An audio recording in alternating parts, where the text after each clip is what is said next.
그러면 이제 그 세미나를 시작해야 되겠는데요. 피천득 수필의 여성 원형 그리고 내면아이 치유 그런 제목으로 송명희 부경대 명예교수께서 해주시겠고요. 또 이 내용 중에 인용 수필을 낭독을 이민선 낭독가께서 해주시겠습니다. 간단하게 송명희 선생님의 양력을 말씀드리겠습니다. 선생님께서는 현재 부경대학교 명예교수시고요.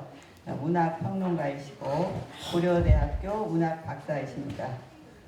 현재 문학예술치료학회 창립 회장이시고 한국문학이론과 비평학회 회장과 한국언어문학교육학회 회장을 역임하셨습니다.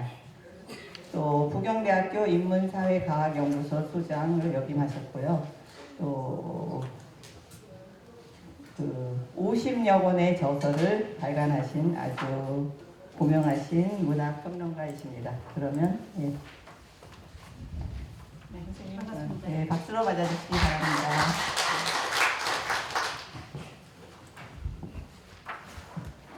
오늘 문단의 선후배님을 모시고 피천득 선생님의 수필에 대해서 말씀드리게 된 것을 대단히 기쁘게 생각합니다. 워낙 이 세미나는 2개 세션으로 정정호 선생님께서 한 편을 하시고 제가 이렇게 하기로 되어 있는데 정 교수님께서는 조금 건강상의 문제가 있어서 일찍 가셨습니다. 그래서 세미나는 저만 발제를 하는 걸로 하겠습니다.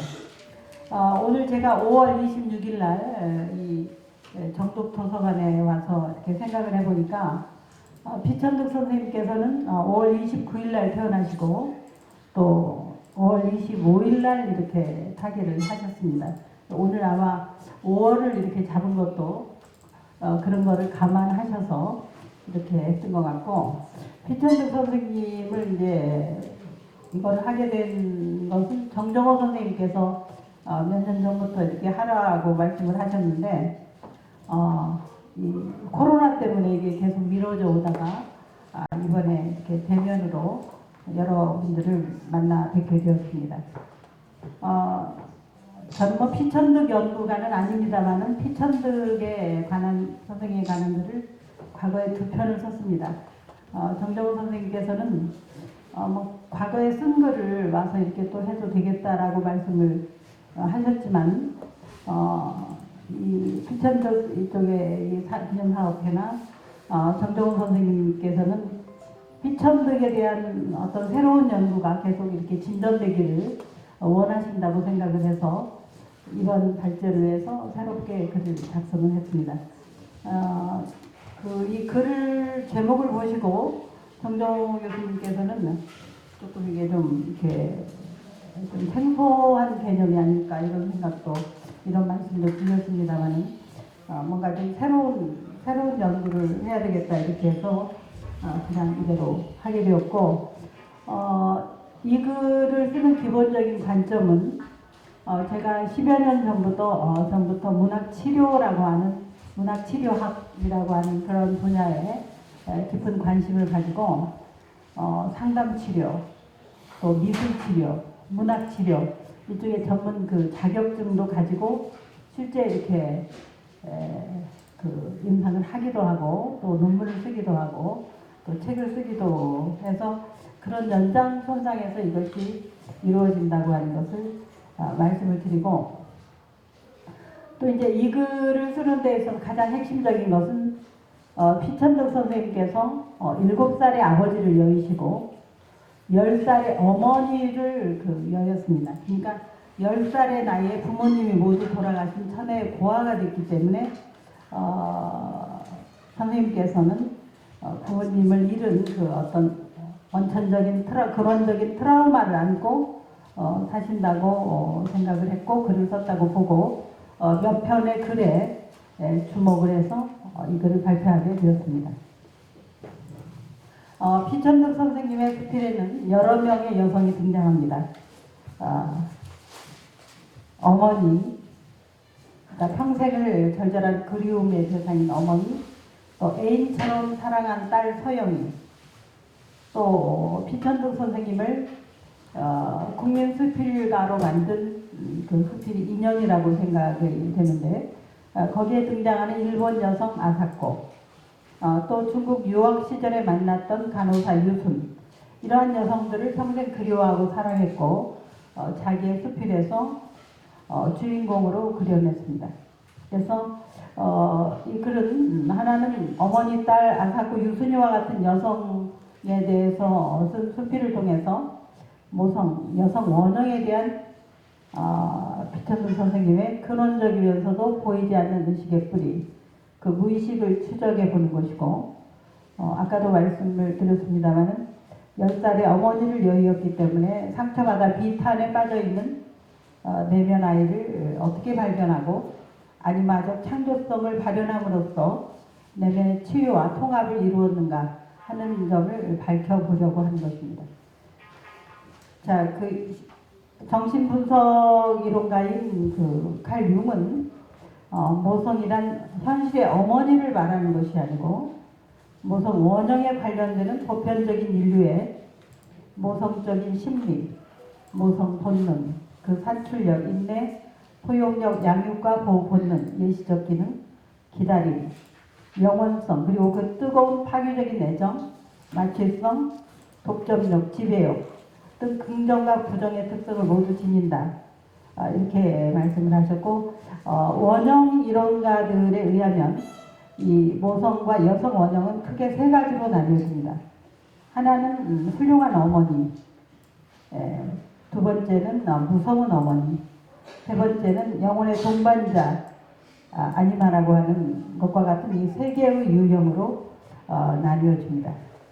그래서 이 피천득 선생님의 수필을 보면 특히 엄마와 그날과 같은 그런 작품을 통해서 볼 때 그 어머니와 딸에 대한 그런 그 내용이 많이 나오는데,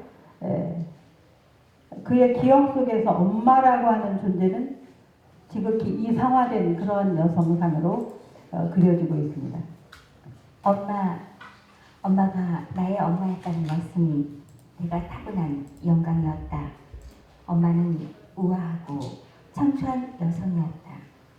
그는 서화에 능하고 검은 고는 조에 가까웠다고 한다. 내 기억으로는 그는 나에게나 남에게나 거짓말을 한 일이 없고 거만하거나 비겁하거나 몰인정한 적이 없었다. 내게 좋은 점이 있다면 엄마한테서 받은 것이요.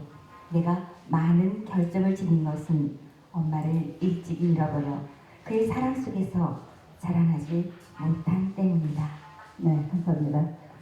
정정모 교수께서는 이 엄마에 대해서 어떻게 말씀을 하셨는가 하면 그의 문학의 뿌리이며 나아가 이상적인 구원의 여성으로 승화된 존재이자 성녀로 미화된 존재다.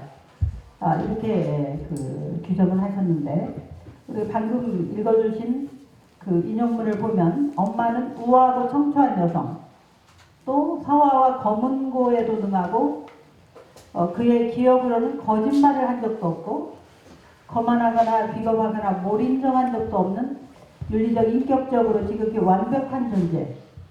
그래서 엄마는 그의 기억 속에서 이상하게 우아하고 청초한 여성으로, 또 사임당과 같은 재능이 많은 여성으로, 또 윤리적 인격적으로도 매우 훌륭한 여성으로 이렇게 각인이 되어 있습니다.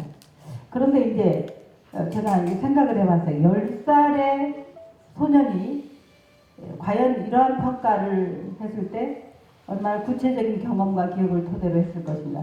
이거를 생각을 해봤을 때 그것은 구체적 사건과 경험을 통해서 기억된 존재라기보다는 그의 상상 속에서 미화되고 이성화되고 신비화된 존재일 가능성이 대단히 크다는 것입니다. 또 실제 이론에서도 우리가 기억이라고 하는 것은 사실 그 경험한 것 중에 극히 일부에 불과하고 그나마도 대부분 무의식 속에 묻혀 있거나 교묘하게 왜곡되기 일수다, 이렇게 이론가들은 말하고 있습니다. 그리고 기억은 무의식 속에 망각되거나 교묘히 왜곡되기 쉬운 것인데 이 망각과 왜곡을 일으키는 동력이 무엇이냐? 그것은 무의식 속의 감정이라고 하는 것입니다. 그리고 그 감정은 인간의 기억에 큰 영향을 끼친다고 하는 거예요. 자, 구체적 사건에 대한 것보다 감정. 자, 그래서 저는 어떤 생각을 해봤는가 하면 피천득으로 하여금 어머니를 이렇게 이상화된 존재로 미화하게 만든 동력, 즉 무의식 속의 감정이라고 하는 것이 무엇일까 생각을 해봤을 때 사랑과 의존이 절대적으로 필요한 어린 나이에 여인 어머니에 대한 애틋한 그리움과 충분히 사랑받지 못한 사랑의 결핍감으로부터 솟아나오는 감정일 것이다. 그래서 또 실제로 피천득은 그 점을 의식하고 있었기 때문에 아까 엄마를 일찍 잃어버려서 사랑 속에서 자라지 못해서 나의 결점이 그렇다 이런 말씀을 스스로 이렇게 고백하기도 했다고 하는 것입니다.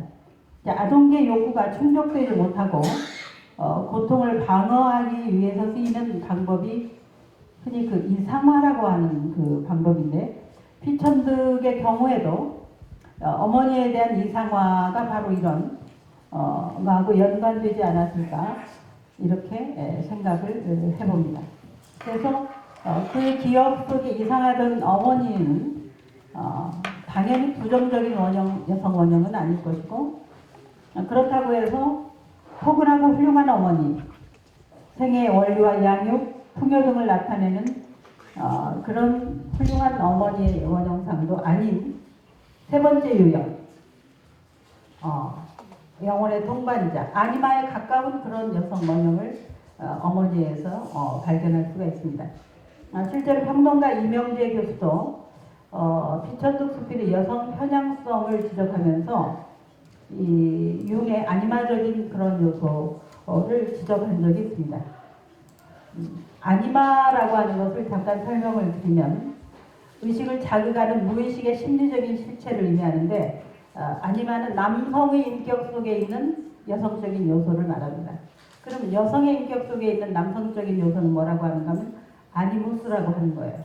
그래서 피천득은 어린 시절의 여인 엄마라는 대상에 대해서 아니마적인 원형을 심리학적인 용어입니다. 투사를 하고 있고 인간의 원형상은 처음으로 체험하는 것은 대체로 어린 시절인데 이때 인지하는 어린 시절의 부모의 상이라고 하는 것은 현실적인 상이 아니고 이미지가 아니라 풍부한 환상에 의해서 채색된 부모상인데 이 환상은 단순한 공상이 아니라 심적인 실체로서 그 환상을 낳게 만드는 마음속의 모체를 전제로 하고 되게 이제 이때 되게 나이를 먹어가면서 이런 그 이상적인 부모상은 현실의 부모하고 비교하면서 대체로 깨어지게 마련이에요. 그런데 피천득의 경우는 그럴 시간적 여유가 없었죠. 아버지는 7살에 돌아가시고 어머니는 10살에 돌아가셨기 때문에 이런 그 현실적인 부모상으로부터 실망할 일이 없어서 계속 그 이상적인 원형적인 모성상이 계속 남아 있었다라고 이렇게 그래서 저기 심리학적으로 어떤 의미에서 고착되어 있다 이렇게 볼 수가 있습니다. 그래서 일종의 어머니 고착이라고 볼 수 있는 왜 이렇게 됐는가? 어린 시절에 어머니로부터 충분한 애정과 따뜻함을 받지 못한 데서 나오는 결국은 어머니 애정을 끊임없이 갈구하고 있는 이런 상태가 어머니 고착, 나아가 어머니에 대한 이상화로 연결되어 있다. 그리고 이러한 무의식은 이상화된 어머니상은 그 이후에 결혼해서 딸 서영이를 낳았을 때 서영에게 또 투사되어서 지속되어 왔다 이렇게 저는 보았습니다. 나는 엄마 같은 애인이 갖고 싶었다. 엄마 같은 아내를 얻고 싶었다. 이제 와서는 서영이가 아빠의 엄마 같은 여성이 되기를 바랐습니다. 그리고 또 하나 나의 간절한 희망은 엄마의 아들로 다시 태어나는 것이다. 네, 이처럼 그는 엄마 같은 애인과 아내를 소망했고 후에는 자신의 딸이 엄마 같은 여성으로 성장하기를 바랐으며 심지어 다시 엄마의 아들로 태어나기를 소망했다. 그러니까 태어나서 왜 그러겠어요? 그때 10살 때 돌아가셔서 못 받아본 그 사랑을 받고 싶은 그 갈망 때문에 그렇게 한 것이죠. 그래서 그 피천득의 무의식에 남아있던 어머니 원형상에 대한 환상이 지속적으로 작용해서 아니마적 여성에 대한 투사가 엄마에서 서형으로 옮겨져 오면서 오랜 세월 계속되어 왔다. 그래서 피천득 수필을 보면 아까 피수영 아드님께서 이렇게 나오셨는데 처음에 저는 아드님 없는 줄 알았어요. 서영이밖에 없는 줄 알았어요. 서영이 이야기밖에 안 해요. 그래서 서영이 여기 보면은 뭐 서영이 제목으로 한 뭐 또 제목으로 한 작품도 많고 또 다른 작품에서도 서영이 이야기가 끊임없이 나와서 저만 그런 오해를 한 것이 아니라 다른 사람도 그 집에는 서영이밖에 없는 거 아니야? 이렇게 오해를 하는 분들이 많이 있습니다. 이정도. 네. 내 일생에는 두 여성이 있다. 하나는 나의 엄마이고 하나는 서영이다. 서영이는 나의 엄마가 하느님께 부탁하여 내게 보내주신 귀한 선물이다. 서영이는 나의 딸이요 나와 뜻이 맞는 친구다. 또 내가 가장 존경하는 여성이다. 자존심이 강하고 정서가 풍부하고 두뇌가 명석하다. 값싼 센티멘탈리즘에 흐르지 않는 지적 인양 뽐내지 않는 건강하고 명랑한 소녀다. 네. 어머니가 엄마라고 하죠. 어머니라고도 안 합니다. 그거 엄마라고 하는데 엄마가 기억 속의 존재요 과거의 여성이라면 서영이는 현실 속의 존재요 현재의 여성입니다. 어린 딸에게 친구, 가장 존경하는 여성이라는 찬사를 보내는 일은 결코 쉽지 않은 일이고 왜 이렇게 했을까 생각을 해볼 때 아니마 여성 원형에 대한 투사가 없었다면 어린 딸에 대한 이런 그 존경과 찬사는 가능하지 않았을지도 모른다라고 생각을 해봤습니다. 자, 세 번째 장에서는 2년에 나오는 아사코와 유순이라는 수필에 나오는 유순이라는 여성에 대해서 말씀을 드리겠습니다. 자, 이 아니마 여성에 대한 투사는 2년에서도 반복이 됩니다. 이 2년은 일종의 서사 수필인데요. 그래서 여기에 나오는 일본 여성 아사코에 대한 추억을 17살에 처음 만났던 그 추억으로부터 40살 넘어서까지 이제 세 번을 만났는데 처음에 어린 소녀였던 아사코, 또 그 다음에 대학생이 되어 있던 아사코, 마지막 세 번째는 결혼해서 백합같이 시들어가는 그 아사코와의 세 번의 그 만남을 표고하고 있는데 그 감정은 분명 사랑과 그리움일 것이다 이렇게 생각을 해봅니다. 아사코야말로 그녀가 어린 소녀였을 적부터 그의 마음속에 영원한 연인으로 살아남아 있는 아니마적인 여성이었다고 생각합니다. 그런 그녀가 세 번째 만남에서 그의 눈에 탐탁해 보이지도 않는 남자와 결혼해서 시들어가고 있는 모습을 보았을 때 긴 세월 동안 품어온 그녀에 대한 동경과 환상은 한순간에 물거품처럼 틀어지고 맙니다. 그래서 세 번째 만남은 이제 아니마 여성 원형은 이제 깨어지게 되죠. 그래서 이 아사코는 처음에 스위트피 꽃같이 어리고 귀여웠던 아사코는 목련꽃같이 청순하고 세련된 처녀로 성장했고 마침내 시들어가는 백합꽃 아시겠지만 떨어져 이렇게 색깔 이렇게 변해서 추하게 이렇게 변하고 있는데 그렇게 변하고 말았습니다. 즉 이상화된 여성상은 어머니의 경우는 그게 이상이 깨어지기도 전에 일찍 돌아가셨고 이 아사코의 경우는 세월이 흐르면서 변화하는 현실의 여성에 대한 실망으로 인해서 그 환상이 깨어지고 맙니다. 이것은 아사코의 변화 때문이기도 하고 피천득 자신이 나이가 들에 따라서 환상과 현실을 구분하게 되고 따라서 원형적 여성과 현실의 여성과의 분리가 가능하게 된 데서 따른 그런 실망이 아닐까 생각을 해보게 됩니다. 그리워하는데도 한 번 만나고는 못 만나게 되기도 하고 일생을 못 잊으면서도 아니 만나고 살기도 한다. 아사코와 나는 세 번 만났다. 세 번째는 아니 만났어야 좋았을 것이다. 유순이라는 여성에 대해서 말씀을 드리겠습니다. 이 유순이라는 여성은 피천득 선생이 중국 상해 유학 시절에 포장대학교나 그쪽에 유학할 시절에 몸이 불편해서 요양원에서 만났던 여성입니다. 이 거기서 만났던 한국인 간호사의 이름이 유순이에요. 근데 이 유순은 앞에서 엄마 서영 아사코와는 좀 유사한 점도 전혀 없다고 볼 수는 없지만 제가 보건대는 다른 유형의 여성 원형을 보여주고 있다. 자, 그래서 환자와 간호사라는 특별한 관계 때문이기도 하지만 유순이는 피천득에게 친절한 돌봄을 베푼 여성이에요. 더욱이 이구의 쓸쓸한 요양원에서 환자인 그를 보살펴준 유일한 여성이었는데 뜻밖에도 한국말로 자기에게 인사를 하고 말을 걸어주고 성경책도 빌려주고 또 타고로이의 기타 한 잔리도 읽어준 뭐 이런 아니말적인 요소가 전혀 없는 건 아닙니다. 자, 그런데도 이제 중국의 이제 상해 사변 이 전쟁 시에 대포 소리가 들리고 총소리가 막 길거리에 들리고 이럴 때 피난민이 밀물같이 밀려오는 상해 사변의 와중에 이제 퇴원한 후의 일입니다. 그녀의 안위가 걱정이 되어서 요양원으로 피천득 선생이 찾아갑니다. 청년이죠. 청년 피천득 선생이 찾아가서 전쟁을 피해서 함께 떠나자 이렇게 권합니다. 그런데 그녀는 고맙습니다. 그러나 저는 책임으로나 인정으로나 환자를 내버려두고 갈 수는 없습니다. 이렇게 망설임 없이 거절합니다. 그는 내 손을 잡으며 위험한 곳에 어떻게 오셨어요? 그는 나를 자기 일하는 방으로 안내했다. 총소리, 대포소리가 연달아 들려온다. 고맙습니다. 그러나 저는 책임으로나 인정으로나 환자들을 버리고는 갈 수 없습니다. 나는 그의 맑은 눈을 바라다 보았다.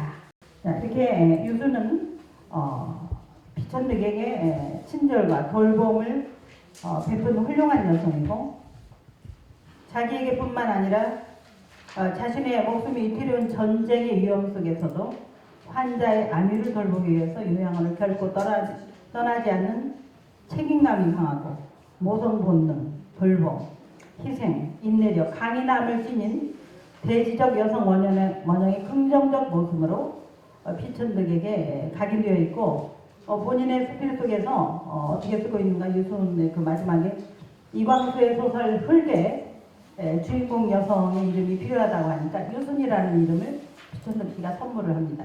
그래서 이광수의 소설 흙에서 이렇게 영원히 살아있는 그런 여성이 유순인데 저는 이런 생각을 해봤어요. 만약 피천득 선생님 사모님 어떤 분이셨는지 저는 전혀 알지 못하지만 혹시 피천득이 유순과 같은 여성을 만나서 그녀의 사랑을 충분히 받고 결혼할 수 있었다면 이제 앞으로 이야기할 내면 아이 때문에 지금 드리는 말씀이에요. 내면 아이는 좀 더 일찍 성숙할 기회를 얻었을지도 모른다. 이거 상상입니다. 예. 자, 그 다음에 네 번째 장에서 상처받은 내면 아이 치유라고 하는 그런 개념을 가지고 말씀을 드려보도록 하겠습니다. 피천득 선생은 딸 서영이 유치원에서부터 초등학교를 다니는 동안 매일 데려다주고 데리고 올 정도로 지극정성을 다하여 보살펴 주었습니다. 딸을 사랑한다고 해서 아빠가 이렇게 지극정성으로 돌보기는 좀 어렵지 않을까 생각이 드는데 저는 이제 이번에 글을 쓰면서 두 개의 수필에 특히 주목을 하게 되었는데 서영과 난영이하고 이 뒤에 나오는 그날이라고 하는 수필이에요. 그래서 이 보면은 서영과 난영이에서 보면 자신이 과거에 서영에게 선물했던 인형 난영을 미국으로 유학을 떠난 딸 서영인 듯 보살펴 주는 것으로 서영에 대한 그리움을 보상받고자 합니다. 서영을 떠나보내고 마음을 잡을 수 없는 나는 난영을 보살펴주게 되었습니다. 날마다 낯을 씻겨주고 일주일에 한두 번씩 목욕을 시키고 머리에 빗질도 하여줍니다. 여름이면 얇은 옷, 겨울이면 털옷을 갈아입혀줍니다. 데리고 놀지는 아니하지만 음악은 들려줍니다. 난영이 얼굴에는 아무 불안이 없습니다. 자는 것을 바라보면 내 마음도 평화로워집니다. 젊은 엄마들이 부러운 나는 난영이 엄마 노릇을 하며 살고 있습니다. 네, 이처럼 그가 딸 서영이 남기고 간 인형을 딸의 분신인 듯 돌보며 나는 아빠입니다. 지금은 늙은 아빠입니다. 엄마 노릇을 해보지 못한 것이 언제나 서운합니다. 그리고 엄마들을 부러워합니다. 특히 젖먹이 아기를 가진 젊고 예쁜 엄마들이 부럽습니다라고 아기를 가진 엄마를 부러워하고 엄마의 아기에 대한 돌봄의 역할을 선망한 이유가 무엇일까 생각을 해보지 않을 수가 없습니다. 자, 그것은 이제 프로이드의 심리학에서 이제 그 후계자죠. 신프로이드 학파 중에서 카렌 호나이라고 하는 사람이 있는데 프로이드가 이제 여자들이 남자들의 페니스를 선망하는 음경 선망에 대해서 이렇게 이론을 내세웠는데 그거에 대항하는 남자들은 오히려 여성에 대한 선망이 있다. 여자의 가슴과 젖을 먹이는 행위뿐만이 아니라 임신분만 모성에 대한 선망 일종의 그것을 카렌 호나이는 명명하기를 자궁 선망이라고 했습니다. 그런 것과 유사한 감정이 아닐까 이렇게 한번 상상을 해봤습니다. 자, 근데 이제 왜 이렇게 이런 생각을 하게 되었을까? 자, 이것도 어린 시절이라고 하는 것은 절대적으로 이제 가족, 특히 어머니로부터의 안전, 따뜻함, 양육과 보살핌의 존재론적인 욕구를 충족받아야 안정감과 신뢰감을 갖고 건강한 성인이 될 수 있는데 피천득의 경우는 이제 그렇게 이제 못한 거죠. 어머니가 일찍 돌아가셨기 때문에. 그래서 서영과 난영을 돌보는 행위를 통해서 혹시나 자신의 상처받은 내면 아이를 돌보진 않았을까. 실제로는 서영을 돌보고 그 인형인 난영을 돌봤지만 자기 내면 속에 있는 충분히 사랑을 받지 못한 아직 성장하지 않은 그런 내면 아이를 돌보지 않았을까. 이런 그 생각을 해보면서 어린 시절 자신이 충분히 돌봄을 받지 못한 데 대한 상처와 슬픔의 심리적 보상작용이 서영과 난영을 돌보는 행위로 표출되었다. 이렇게 한번 해석을 해봤습니다. 그리고 성인이 된 피천득이 계속 글을 쓰면서 어머니를 한 번도 어머니라고 부르잖아요. 엄마, 왜 엄마라고 부르는가? 이 호칭은 어린아이가 물론 뭐 입에 익었으니까 성인이 돼서도 엄마라고 자주 부릅니다만은 글을 쓸 때까지는 좀 아니라고 생각이 되는데 피천득의 엄마라는 호칭의 사용에서도 나이를 먹어서 성년이 된 이후에도 아직 성장하지 않은 채로 머물러 있는 내면 아이의 모습을 엿볼 수 있는 것은 아닌가. 저의 이러한 그 가설을 뒷받침해 주는 것이 캐나다의 가족치료사인 존 브래드쇼입니다. 자, 이분은 내면아이 치유, 상처받은 내면아이 치유라는 책에서 어린아이의 감정이 억압된 채 자라면 상처받은 그 내면아이는 성인이 된 이후에도 계속해서 그의 내면에 남아있게 된다. 그리고 무시당하고 상처받은 과거의 내면아이는 후일 성인기 부적응의 원인이 된다. 사람들은 발달 단계 초기에 반드시 필요한 의존이 받아들여지지 않고 충족되지 않는다면 그 상처받은 내면의 아이를 품은 채로 성인이 된다. 저는 이제 이 책을 제가 문학시를 공부하면서 이제 읽게 되었는데 읽고 나서 너무나 후회가 되는 거지. 과거로 들어가서 우리 애들 이렇게 상처 안 주게 키웠어야 되는데 너무 후회가 되더라고요. 그래서 젊은 엄마들은 좀 반드시 이런 책을 좀 읽고 어떻게 아이를 상처 없이 억압 없이 키울 수 있을 것인가 한번 참고하면 좋을 것 같다는 그런 좋은 책이라고 생각을 합니다. 자, 아무튼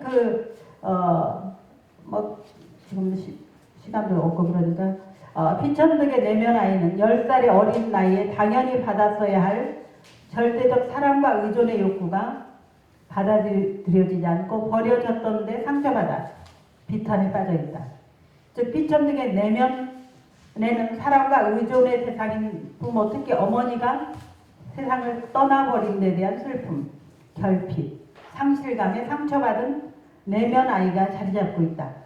그건 일종의 모성의 박탈이라고 할 수 있는데 이것이 제가 허황한 상상이 아니라는 것이 그날이라고 하는 수필에서 보면 찾아볼 수가 있습니다. 오후 6개야 편령이 도착하였다. 기차에서 내려 역 앞에서 기다리고 있던 강서의 역마차를 탔다. 텁텁거리 늙은 마부는 약수터에 와 계신 서울댁 부인을 알고 있었다. 그는 안 됐다는 듯이 입맛을 쩍쩍 다셨다. 늙은 말은 빨리 달리지를 못하였다. 이 세상에서 제일 느린 말이었다. 이렇게 느린 말은 오랜 후에 내가 커서 읽은 데이비드 커퍼필드 속에만 나온다. 바키스라는 시골 마차마부도 어린 데이비드에게 불행한 엄마의 소식을 미리 알려준다. 윤이 나는 긴 머리, 그리고 나이보다 젊어 보이는 데이비드의 홀어머니. 그도 아름다운 엄마였다. 소설을 읽고 있던 내 눈에서 더운 눈물이 흐르고 있는 것을 느꼈다. 어릴 시절로 돌아간 나는 데이비드와 같이 울고 있는 것이었다. 강서 약수터. 엄마가 유학했던 그 집 앞에서 마차를 내리자 나는 엄마 하고 소리를 지르며 뛰어들어갔다. 엄마는 눈을 감고 반드시 누워 있었다. 내가 왔는데도 엄마는 눈을 감고 반드시 누워 있었다. 내가 왔는데도 모른 채 하고 누워 있었다. 나는 울면서 엄마 팔을 막 흔들었다. 나는 엄마를 꼬집었다. 넓적 다리를 팔을 힘껏 꼬집고 또 꼬집었다. 엄마는 꼼짝도 하지 않았다. 나는 엄마 얼굴에 엎어져 흐느껴 울었다. 엄마의 뺨은 차갑지 않았다. 나는 이때의 안타까움을 수십 년 후에 내가 본 영화 엄마 찾아 산말리에서 다시 느꼈다. 주인공의 이름은 물론 배우 이름도 잊어서 그저 아이라고 부르겠다. 그 아이는 많은 고생을 겪은 뒤에 마침내 엄마를 찾게 된다. 그러나 엄마 하고 소리를 지르며 달려들었을 때 엄마는 자기 아이를 알아보지 못한다. 하얀 시트와 같이 엄마는 모든 기억을 상실하고 있었다. 그때 그 아이의 표정, 그 아이의 눈 속에서 나는 어린 나를 다시 발견하고 울었다. 그래도 그 아이의 엄마는 얼마 후 다시 기억을 회복하였다. 소설 데이비드 커퍼필드와 영화 엄마 차라 산말이라고 하는 이 영화를 봤을 때 지금 피천득이 울거든요. 자, 이 데이비드 커퍼필드의 어린 주인공 데이비드에게 엄마의 불행한 소식을 알려주던 시골 마부의 느린 말은 오래전 피천득 자신이 엄마가 위급하다는 소식에 평양역에서 엄마가 요양하고 계신 강서로 가기 위해 탄 늙은 마부의 역마차를 끌던 느린 말에 대한 기억을 떠올리게 만듭니다. 한시사가 엄마에게 빨리 가고 싶은데 느려 터진 말로 인해서 경험했던 초조감. 더욱이 그날 엄마는 자신이 왔는데도 꼼짝도 하지 않고 누워서 아무런 반응을 보이지 않아 그 자리에서 울다 잠든 후로 다시는 살아있는 엄마를 볼 수 없었던 데서, 즉 엄마의 죽음을 슬퍼하고 있는 내면 아이가 아직도 미해결의 정서 상태로 그의 내면에 억압되어 있었던 것입니다. 그래서 데이비드 커퍼필드를 읽었을 때 갑작스러운 감정 형태로, 즉 서름이 북받쳐 울음이 솟구쳐 올라왔던 것입니다. 영화 엄마 찾아 산말리를 보았을 때도 마찬가지죠. 영화 속 주인공은 가진 고생 끝에 엄마를 찾게 되지만 엄마는 하얀 시트와 같이 모든 기억을 잃고 아이를 알아보지 못한 상태에 있는 거죠. 그때 영화 속의 아이가 겪었던 단절감과 절망과 슬픔은 다시 한번 피천득의 상처받은 내면 아이의 절망과 슬픔을 소환하며 그를 울음에 빠뜨렸던 것입니다. 울음은 상처를 떠내려 보내는데 효과가 있습니다. 울음을 통한 심리적 카타르시스를 통해서 피천득은 상처받은 과거의 미성숙한 내면 아이와 종결 이별을 하게 되고 마침내 그 아이를 떠나보낼 수가 있게 됩니다. 그날에서 소설과 영화는 피천득의 무의식 속에 억압되고 망각된 기억을 의식세계로 올라오게 만들면서 심리적 찌꺼기들이 씻겨 내려가게 만드는 카타르시스의 계기를 제공하게 되었던 것입니다. 프로이드는 무의식의 의식화 작업에서 이루어지는 카타르시스에서 치료가 이루어진다 이렇게 보았습니다. 어린 시절에 억압된 무의식, 미성숙한 인격을 존 브래드쇼는 내면 아이라 명명했던 것인데 피천득의 억압된 무의식의 근원에는 어머니의 죽음이라는 트라우마가 자리 잡고 있었지만 그날까지 충분한 애도가 이루어지지 않았습니다. 애도라고 하는 것은 뭐냐면 애정의 대상이 더 이상 존재하지 않는다는 사실을 서서히 인정하고 그에 대한 애정을 점차 처리함으로써 상실의 충격에서 벗어나 현실적으로 복귀하는 과정인데 어린 나이에 부모를 여인 피천득은 어머니에 대한 이상화를 통해서 그리움을 표현하였을 뿐 충분한 그 어떤 애도의 과정도 밟지 못했습니다. 피천득은 소설을 읽고 영화를 보고 솟구치는 슬픔을 풀어놓음으로써 자신의 내면에 억압되었던 어린 시절의 어머니의 죽음으로 인한 상처와 감정을 비로소 의식할 계기를 찾은 것입니다. 자, 내면 아이를 발견하는 일은 한 인간의 인격적 성숙에 있어서 대단히 중요합니다. 즉 억압된 무의식, 즉 자신의 상처받은 내면 아이를 발견해야만 그 아이를 성장시킬 수 있고 내면적 통합의 토대가 마련되기 때문입니다. 그날에서 피천득은 소설을 읽고 영화를 보면서 자신의 무의식 속에 상처받은 채 울고 있는 내면 아이를 발견하여 성장시킬 수 있는 계기를 찾음으로써 내면 통합의 토대가 마련될 수 있었습니다. 상처받은 내면 아이를 잘 보살피고 양육하게 되면 그들 안에 감추어져 있던 훌륭한 선천적인 아이의 창조적인 힘이 나타나게 되는데, 즉 내면의 통합이 이루어지게 되면 내면 아이는 그 사람의 새로운 재생과 원기가 되는 자원이 되게 되는 것입니다.